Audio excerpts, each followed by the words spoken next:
Hey guys, back at you here with another installment of my metal collection. I had a lot of fun doing the first one. It took me a little bit, a couple takes to get it done, and I had a couple of beers. But I think the overall, I think it came out pretty good. I got to work on my delivery a little bit. But first thing I want to do is I want to thank a couple of people. Thank Danny, really appreciate it, buddy. Randy, Danny and Randy posted it on their Facebook page and shared it with everybody. So fellow Met Club members and Metallica fans can see, and metal fans in general can check it out.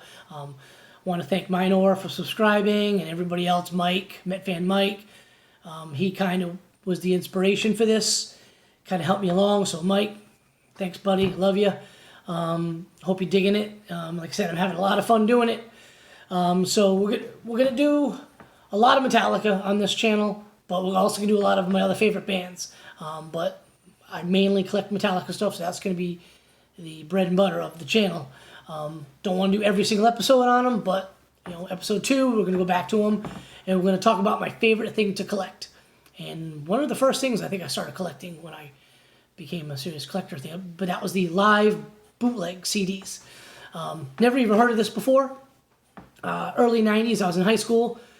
You go to record stores in Boston, Providence, you'd find them, but the big store was a place called Spinnaker's in Hyannis, Mass, down Cape Cod. I went down there, and I'm leafing through the CDs, Metallica, Megadeth, Iron Maiden, Motley Crue, Judas Priest, Ozzy, and the Metallica section was huge.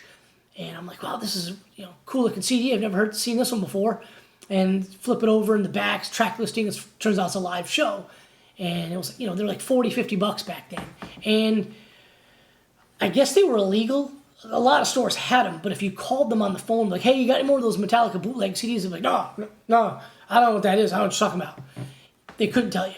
You had to basically go in there and check it out for yourself and see what they had. But today we're going to talk about 4 of my all-time favorites. Just got them all at different times, my collecting career. But I love these things, and Metallica's known for letting people record the shows, audio, video. Back in the day, they were always welcome of people taping the shows. And so soundboard recording right here in the first one. It's called Loaded, from Oslo, Norway, 96, I believe. It's a full show. On disc 2, there's a couple of songs, maybe like 2 or 3 songs from a show off the Black Album tour. But basically, disc 1 and 2 is the entire show. Great one. It's pretty good artwork, as you can see from the front. Yeah, I've had these for a long time, so some of them are kind of broken a little bit, but more good artwork. Just generic CDs. Better than a CDR with some dude writing on it.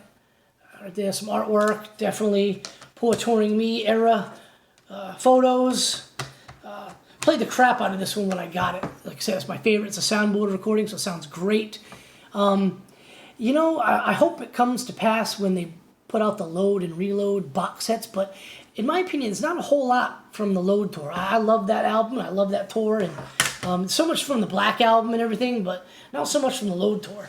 The second one is one of the better packaging bootlegs, a little bit more legit looking. This is from the Detroit, Michigan show, Detroit, Michigan show of the Garage Inc. tour, where they do all covers. 2 discs, disc 1 and disc 2. Once again, disc 2 has got a few songs from a Black Album tour, but this one's pretty legit. It's kind of like a little digipack. I dig it. Spin that over right there. Some legit looking CDs. Doesn't seem to be like a sticker or anything like that. Seems to be, professionally done, if you will. Back's pretty good with, again, with that James era elk head or elk skull. Guitar Explorer, I love that guitar. But it's another great one, another soundboard recording. Sounds great. Next one's Mastertarium, taken from that little small run they did New Year's Eve 99 to a little bit into the year 2000. This is January 9th, 2000. Target Center, Minneapolis, Minnesota. This artwork is kind of basically like, it's basically like color photocopy, but still pretty good. The CDs, pretty good artwork, stencil. Like I said, better than some dude writing on a CDR with Sharpie.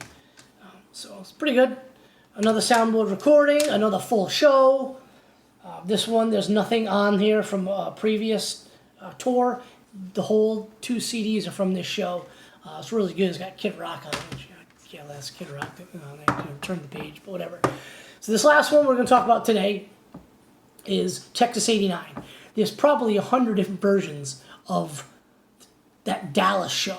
It's on a bunch of vinyl bootlegs, a bunch of CDs, and I believe a good bit of the show is on that Fan Can 4 CD that they put out a while back. This one's pretty good. Again, really good artwork and packaging. I love that picture of James on the front. That's one of my favorite pictures of James right there. So, pretty good. Doesn't feel or look too much like a photocopied paper. It looks a little bit more legit. The same thing with the CD. You can actually kind of feel. It's not a sticker, but it's kind of like got some grooves on it. So again, full show. Disc 2's got a couple of songs from a show on the Black Album tour, but you get the full show from this Dallas show. So it's a great CD, soundboard recording, sounds awesome. And that's the thing about these bootlegs. Sometimes you get them. It sounds like the dude had the recording device in his back pocket. It sounds like garbage. And mainly you get that from like the Puppets tour and through Ride the Lightning and Kill 'Em All. The earlier it goes, but sometimes you get those with later shows as well, later tours. But I always try to look for something on the CD that says soundboard recording. So anyway, those are just 4 of probably my favorites. I've got hundreds of these things, and we'll probably do in another episode or 2, show you a little bit more of them. But like I said, I don't want to do Metallica every episode. So hopefully you dug it. Again, thank you to everybody who subscribed. I really appreciate it. If you haven't subscribed and you're checking it out for the first time, if you like it, please subscribe. Leave a comment. I'll respond. If you think I suck, whatever, cool. Tell me I suck. Anyway, but I'm having a lot of fun doing these, and I hope you guys are having fun watching them. And I'm looking forward to showing you guys more of my collection. And if you've got something cool that you think I might be into, drop me a line. I'll definitely check it out. All right, try to get you guys another episode later this weekend. Peace. Appreciate it, guys.